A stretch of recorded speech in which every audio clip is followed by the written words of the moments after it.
Hello and welcome to Edison TV. Now, we all know that gold has been a fantastic investment. It is up roughly 50% year to date. But what has done better than that? Or, to be more precise, which gold stocks have done better than that? Well, I can give you one. You could have bought KEFI earlier on this year at 0.44 pence a share, and they're now trading at 1.28. I would say I'll let you do the math, but actually I'll do it for you. That's up 3 times in the space that gold has been up 50%. So what is catalysing this move? Well, joining me now is the chairman of KEFI Gold and Copper, Harry Anagnostaras-Adams. Harry, thank you for joining us, very much indeed. Just talk us through the catalyst we've seen in the last couple of days. Well, going into a frontier market for our sector was fraught with risk, which in hindsight proved that it was very challenging, but we managed it. And doing so with all those challenges over the past decade in a very lackluster gold sector, I suppose you could say suppressed the share price. Because of the frustration involved for everybody concerned. But over the last few days, the fact that we've signed off the offering, accepted the formal offering of debt for 70% of the capital involved with developing the project, means that the big money, the big institutional money, the safe, highly disciplined, highly due diligenced money has said that what we've put together is excellent and it's game on for development. So the debt offering we've accepted means that 70% of our development budget is covered, means we can round up, well, we have rounded up, means we can finish off the equity portion now and start the development of a major gold project, which I think is probably the highest margin, highest return proposition for development, gold development in Africa today. So I think what's happened in the last few days is the penny is beginning to drop, that the dark ages are behind us, and it's sort of game on. Into the sunlit uplands, as Churchill might have said. Oh yeah, or the train has left the station, or whatever whatever. Exactly. So, what are next steps? Well, it's an incredibly busy time, and we're absolutely flat out. I keep getting asked, have you gone out for a big celebration? Have you had bottles of champagne? No. Fact of the matter is, it's all execution now. It's all execution every day.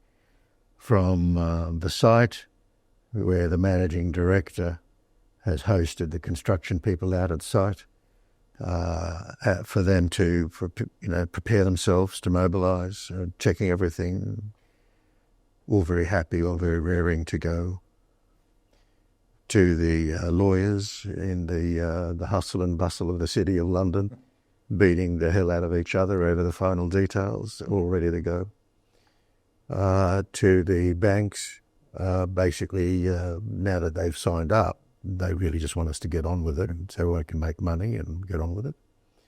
To the government, to the community, everybody just wants to get on with it. So I pivoted in my role. I pivoted straight onto finishing off the equity now. And that's the intense job now. And we've got 3 big balls in the air, so to speak. I'm not trying to be crude here, but but well done anyway. But you've got a mining fund, you've got local fund capital, and you've got a gold streamer, and all of them are $50-60 million people, really, and we only need one of them, and they're all there, milling around.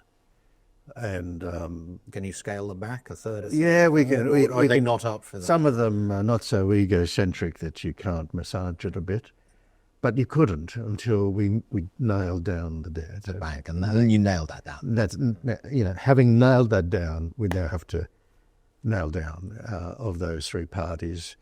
That's it, really. And jumping on a plane, zipping here, zipping there, closing it off, really. That's what we're doing. And in a month or so, we'll have a big Party, by the sounds of it. a big signing ceremony. Sorry, that's about a signing ceremony. Yeah, that's what we're doing. And I've learned healthy paranoia over the last decade, to be honest, just to protect the project and survive the dark ages, as we call them in the sector. Not just dark ages, but doing so in a frontier market, doing so under duress at times. So I've learned some healthy paranoia. I've never been in court defending the company before. I've never had to deal with security issues of this nature before. But we've done it all, and we've built systems around us to do that going forward. Can I ask you to reflect on the highs and lows of the last 10, 12 years? Well, the most intense moment to me of the whole thing was when some of our people were kidnapped.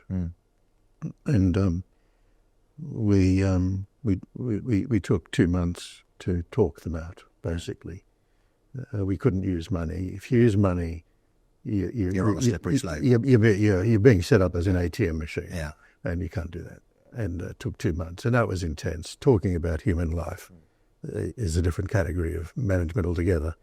Money and share prices don't even come into the equation. It's protecting people's lives. And that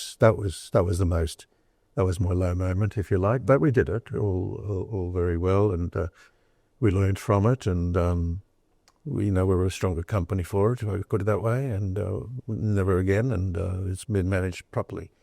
The high point, there's lots of bibs and bobs that add up to the fact that crafting this relationship and this position in Ethiopia, the only country in Africa that's never been colonized, the country where the nationals have something in their DNA which means that they're incredibly resilient and tough deep down. Otherwise, how could that be the fact that they've never been colonized? How can that be the base for the African Union? So, and contending with all of that, however that expressed itself through the decade, and coming out of it as the first institutional quality investment in the country for the private sector, when the country is taking off, when the gold price has taken off, and to be appointed personally the consul representing the country for another, representing Ethiopia to another country, tells you that hardship that we went through sort of earned us a relationship, and it doesn't come overnight. So the low point is the hardship. The high point is that it actually positioned us as people that can be trusted and relied on to do it properly and with discipline. That will stay with me forever.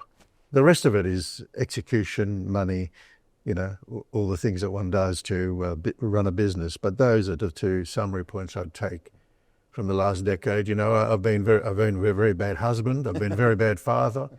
I've been a very bad grandfather. And so I can tell you many things I'm not good at, but I think that would summarise what I take from the last decade.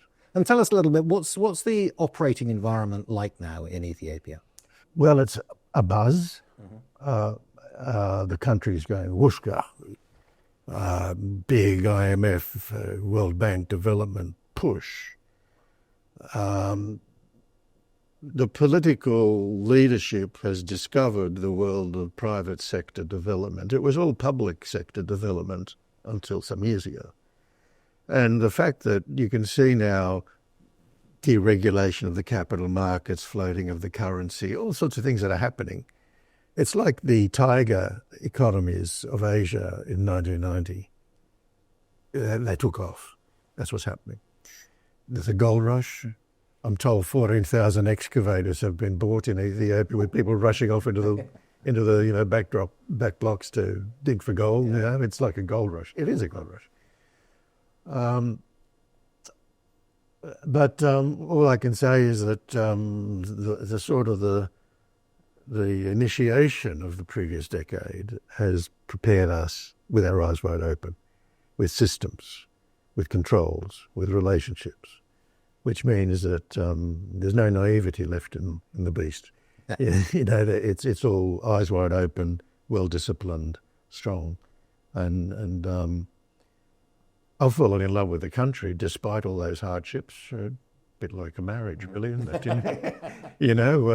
You fall in love, it drives you crazy, but you're still in love, But Well, as long as your wife doesn't see this, we're absolutely fine. Hey, she does drive me crazy, but She understands. Yeah, she understands. Like a naval wife. So I think very exciting in the country, but it's not for precious petals or fragile people. You've got to be pretty strong to deal with the only country that's never been colonized. You get pushed around. Yeah. You got to stand up and push back. Properly. Yeah. So next steps, in full project launch later this year? Yeah. Yeah. And production late 27, early 28, is that? Yeah. 2 years. What we're looking at? And then I'm going to allow you a bit of largesse here. In 5 years' time, what would you like KEFI to look like? What would I like it to look like? Yeah. Well, launching Tulu Kapi is a stepping stone. It's a critical stepping stone because it unlocks billions of dollars of cash flow. So that's clearly number one priority. But you don't go into a frontier market and invest all that time to help deregulate it and unlock it without bigger things in mind. Tulu Kapi was chosen because it was nowhere near a border and all those issues that one confronts in fluid borders around Africa. It had no social or environmental legacy issues. So from an ESG viewpoint, it ranks highly. And from a pure economic viewpoint, the fact that it's high-grade, free-milling ore ranks highly. So it's a stepping stone in a vision. In Australia, that same rock suite that you have where we are in Ethiopia has taken Australia from a backwater in gold and many other minerals to number 2 or 3 or 4 in the world in many minerals, including gold. And I believe that could happen in Ethiopia, and I believe the prospectivity is there. And I believe it won't take 50 years like it did in Australia. You can halve the time just by learning the lessons that we learned. So I see a huge country of prospectivity, the greenest, cheapest energy in the world now, the largest hydro scheme in Africa. So you've got green energy, cheap energy, the prospectivity that's made Australia great is there and not yet tackled. So I see a huge opportunity way beyond Tulu Kapi. Could be 5 Tulu Kapis, whatever. But time will tell. We'll get it. You have to dive into the swimming pool and swim around and deal with it. It isn't done from sitting in London or Australia or anywhere else. You've got to get in there. And starting off with the position that we have in Tulu Kapi, I think it opens up the possibilities for us. So I see a much larger organisation with several mines running and a big pipeline of opportunities. What about Saudi? There was a suggestion earlier in the year, I think, that you might be looking to divest yourselves of your Saudi assets or your Saudi joint venture, including assets. Is that still a thought, or? Well, the fact that it was so expensive to keep up means we couldn't keep up. And, if the share price had been a different share price, we could have kept up, but we couldn't. And that's not saying anything other than the facts of the matter. Now, at a 15% shareholding, really, is it worth selling it for the price that one would get for that position in the company versus the fact that it's going to start up its gold mine shortly. You'll see it come through, and then it'll start up the second one not long thereafter. You'll see it come through, versus the fact that a very large copper gold mine will come up within a couple of years. It's coming through already. You've seen it in our releases.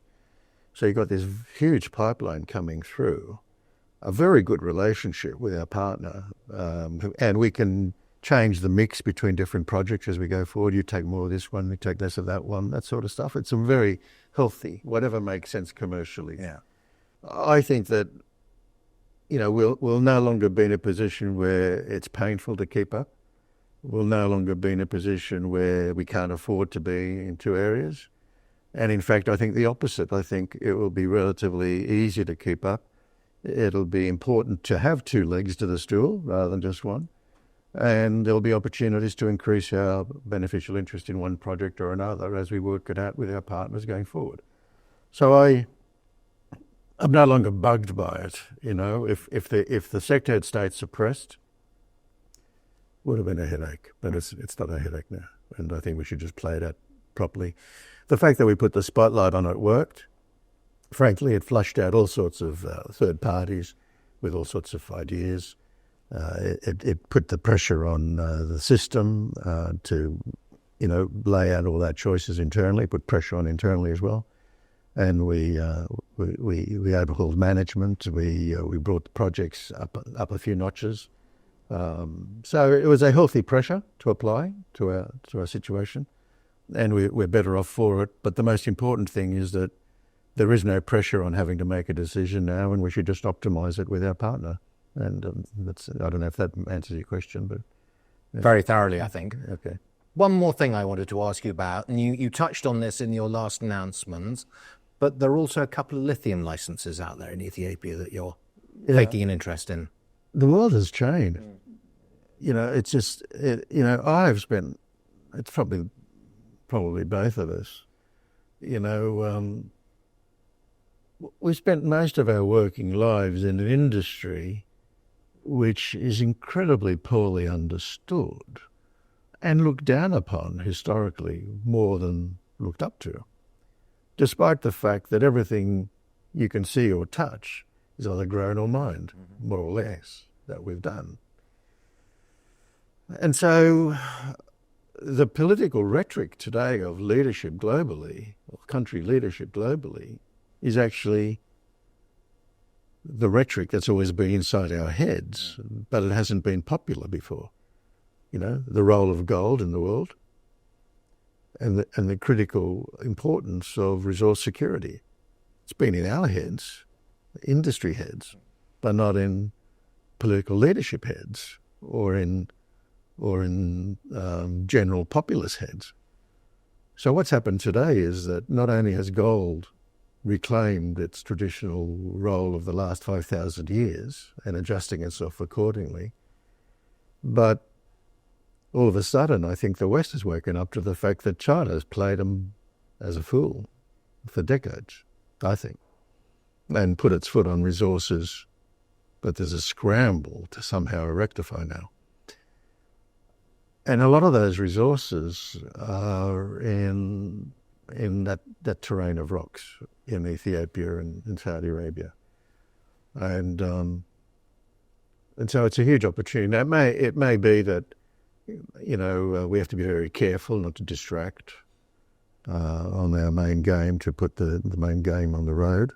Maybe that we have to spin off, I don't know, that sort of side of things. But we have to do whatever sensible to do two things: deliver on the main game of getting Tulu Kapi into production and unlocking billions of dollars of cash flow, and have a good think about with our friends in the marketplace and in the countries about what do we do about the rare earths and the critical materials in these countries that haven't been properly assessed and tackled yet, in a world where all of a sudden everyone's talking about it.